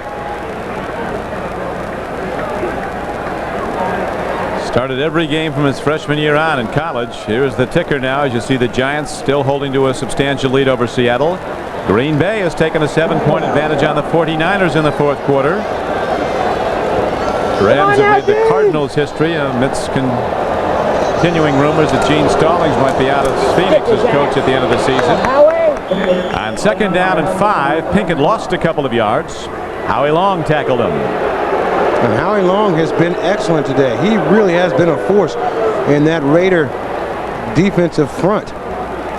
Once again, Howie Long penetrating to make this play deep in the backfield. He just keeps coming at all times. He's one of those defensive linemen that never stops. You may think you have him blocked, but he's so intense and so aggressive that he's constantly looking for the ball player. It's really good to see him back at these levels. A lot of people thought he wouldn't make it back. He had a calf injury, just couldn't shake. Now he feels good and is playing good again. He's a throwback. Tough football player. On 3rd and 6, Warren Moon lets her rip down the middle of the field and makes the connection for a first down to the 43-yard line. Leonard Harris, a free agent receiver from Texas Tech, makes the play. And Jeffries gives him a hug. He's a little guy. Everybody getting some today. And Warren Moon does spread the wealth. Here's a pitch back. This is Lorenzo White, who broke Big Ten rushing records as a Spartan in Michigan State. This telecast is presented by authority of the National Football League. It is intended for the private use of our audience. Any rebroadcast or other use of this telecast without the express written consent of the Houston Oilers and the National Football League is prohibited. This game is the property of the National Football League, of the Houston Oilers and the Los Angeles Raiders. All rights are reserved. The Houston Oilers lost so many players to Plan B free agency last year, but yet and still they still have some depth. Jerry Glanville complained about it at the beginning of the season. He said, yeah, we still got the best special teams in the league. It's just that all our players are playing for different teams. They lost 15 players to Plan B free agency.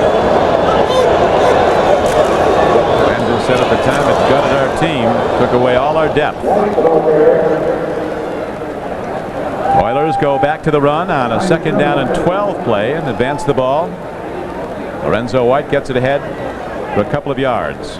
It's so important in the National Football League at this point in the season to be healthy, to be able to make a run at the playoffs. Lorenzo White not getting much playing time, but he's got 3 other backs in front of him that are excellent players. But in talking about being healthy, you look at the Raiders, they got 3 Pro Bowl players on the sideline. Tim Brown, Marcus Allen, Bobby Joe Edmonds. That's right. Another return man.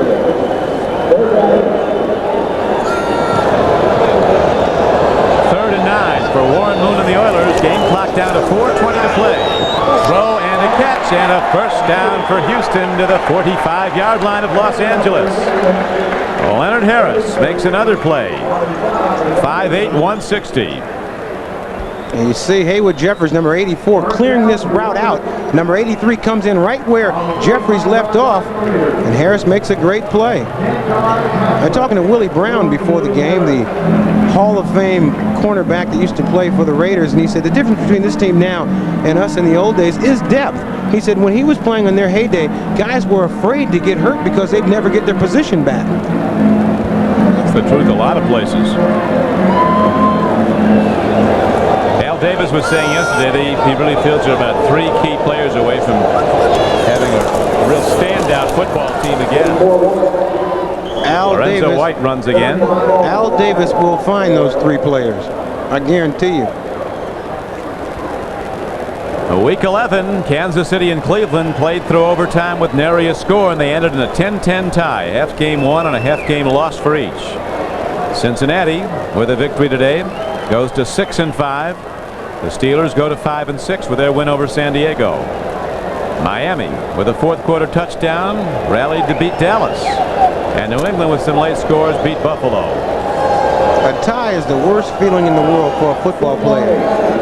I almost think losing's better. At least you have some sure emotion.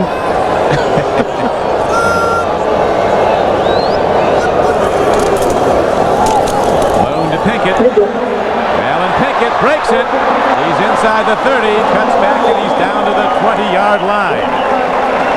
So Alan Pinkett keeps puts down a pounder, and this time he breaks his biggest gain of the day, a 24-yard run. This play was designed to go off right tackle. Watch Allen Pinkett change directions and then shift gears. Right now he shifts gears. And then he tries to make another move to go back to the middle of the field right here. But because of that excellent pursuit by Lionel Washington, makes a great tackle down there. But Allen Pinkett showing that he deserves all the playing time that he gets. Now you can figure out why Lorenzo White's not in there so much. Oilers running the ball time and again. That was their 37th rush of the day for 156 yards. Here's Lorenzo White. Was he something in Michigan State?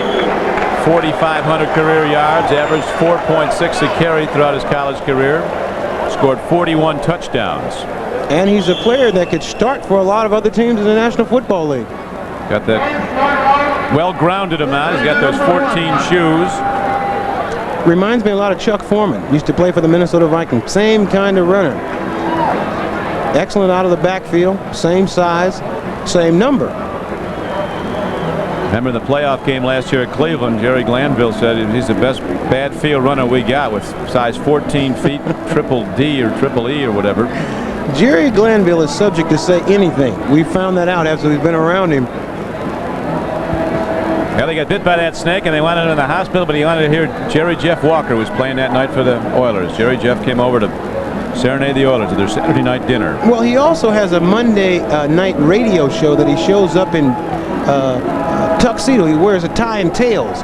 And the week after, the week after he got bit by the snake, he showed up holding a snake in that tie and tails.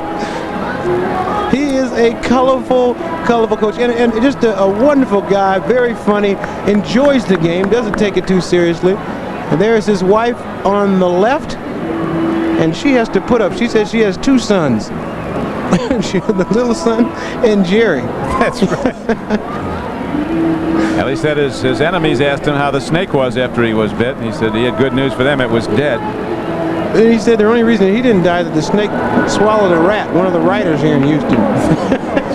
Yeah, the snake had just eaten, so his venom count was down. Until you hear that story about him getting bit by the snake, you don't want to be around a water moccasin.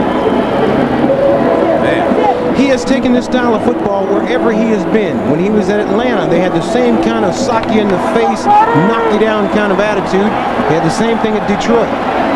And the players love Jerry Glanville. They love to play for him because he says that, you know, the only thing he asks is that you play hard.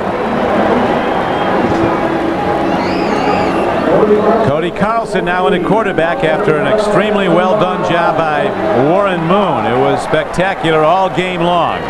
It was Carlson, when Moon was out with an injury, who quarterbacked the 38-35 win over the Raiders here last year. Lorenzo White lost the ball momentarily, then changed gears and brought it down to the 11-yard line.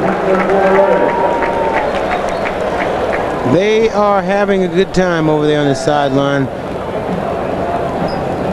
Highsmith, Moon, Rozier, Kenny Jackson. I think when you beat the Raiders, that's a good feeling. You talk about the Raider mystique. They indeed have that, but any team that beats the Raiders, they walk a lot taller than the rest of the season. Warren Moon with an excellent day today down in, what do you think, MVP? I think Warren wins in a landslide. Warren Moon, the MVP. 20 of 30 for 249 yards, 2 touchdowns. He was intercepted once. And one of the strangest things, you got a wild team and a very calm, analytical quarterback. And it's time for the Most Valuable Player Award, sponsored by Budweiser. Today's MVP is quarterback Warren Moon of the Houston Oilers. Budweiser will make a contribution to the United Way on behalf of all the MVPs selected in today's games. Warren Moon now in his 5th year in the NFL as the Oilers outbid Seattle. There was a big bidding going on for Warren Moon when he was out of his contract at Edmonton of the Canadian Football League, where he quarterbacked that team to 5 straight Canadian Football League championships. Celebrated his 34th birthday yesterday. Another good thing about Warren Moon, he plays in optimum conditions in the dome, but when they go on the road in the playoffs in the cold, there isn't a better cold weather quarterback around. He's had some experience. Lorenzo White lost the ball, and it does draw a crowd, and let's see who has it. The Raiders have it inside the 5-yard line with 1:52 left to play.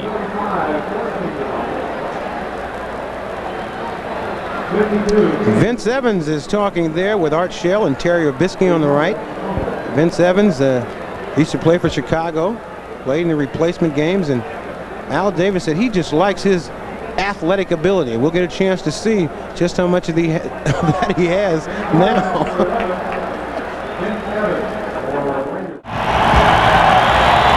Vince Evans, a former standout for the USC Trojans, in at quarterback now for the Raiders. A tough place to start in the shotgun in his end zone. His team down 23-7 to Houston.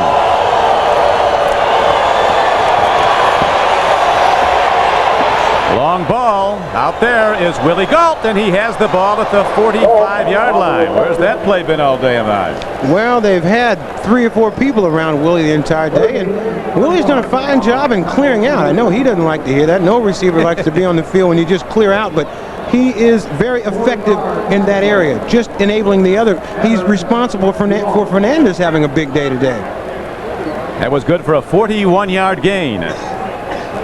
Raiders in their hurry-up offense. They've got to go fast motion to get back in this one. Down 23-7. Clock running. 1:10 to play.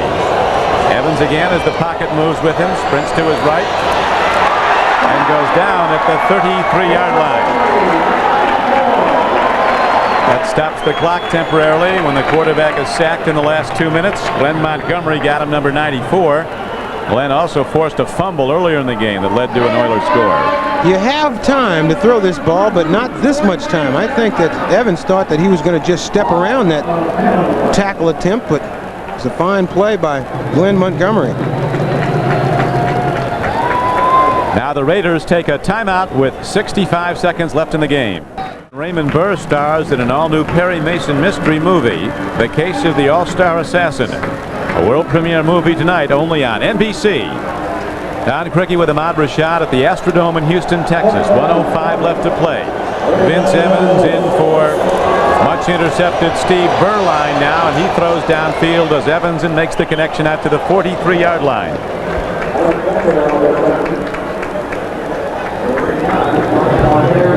Locked down to 51 seconds and running. 3rd and 9 coming up. Fast people running the fly patterns. Johnny Meads makes the play. Berline, when he was in, completed 10 of 25 for 147 yards and a touchdown. 2 interceptions. One was tipped. Johnny Meads led this team in sacks last year and hasn't gotten on track so far, but he today all of a sudden gets 1 sack on Vince Evans.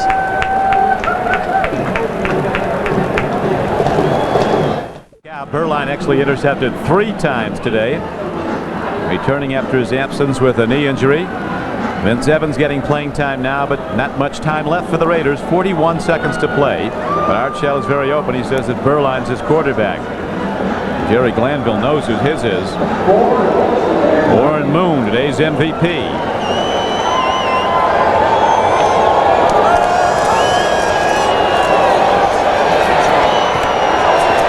Evans takes off, but a marker's down.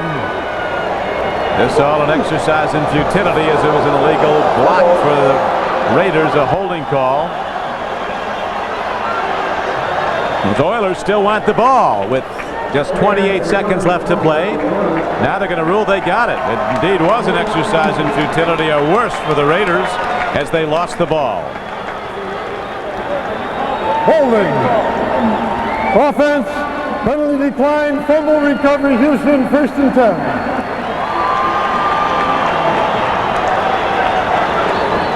Eric Fair's a free agent from Memphis State, having a big game for Houston. Vince Evans trying to find somebody deep, and the only people he sees deep have blue jerseys on, so he takes off running this ball, and just right here at the end he takes a lick, and Eric Fair is right on top of that ball. The Oilers are just playing every facet of the game very well today, and coming off that short week and a big game against Cincinnati just 4 or 5 days ago, or 6 days ago. Yeah, that's unusual. A lot of teams go go flat. Houston now very good position possibly to catch Cleveland in the AFC Central. The Browns have to come in here on a Saturday night, the concluding regular season game for both teams. Play the Oilers at the Astrodome. Denver goes at Washington tomorrow night, but Denver's got that division won. There are so many strange things that can happen in this last month and a half of football, and Art Shell is hoping that some of those strange things help his football team. One of the things, as you know, Ahmad, that happens is the team on the home field has the best chance of going to New Orleans in Super Bowl 24. The play stands as ruled. 1st and 10, Houston. They're reviewing to see if it was indeed a fumble recovery. Denver will have an even better lead on the best record in the AFC. They're 8-2 now. 49ers with the best mark in the NFC, although they're losing to Green Bay at the moment. They'd go to 9-2, as will the Giants be 9-2. They meet. That'll determine which is on the home field, but if it's the Niners and Denver on the home field in the playoffs, there's a pretty good chance that's who's going to be in the Super Bowl. Better than even. That will do it as they let the final seconds tick out. The Houston Oilers moved to within a half game of the Cleveland Browns in the AFC Central Division with a 23-7 win today. MVP Warren Moon congratulated by some of the defenders, some of the Raiders, and Big Art Shell and Jerry Glanville exchanged pleasantries. Not how the game started. They got along fine, but the players didn't.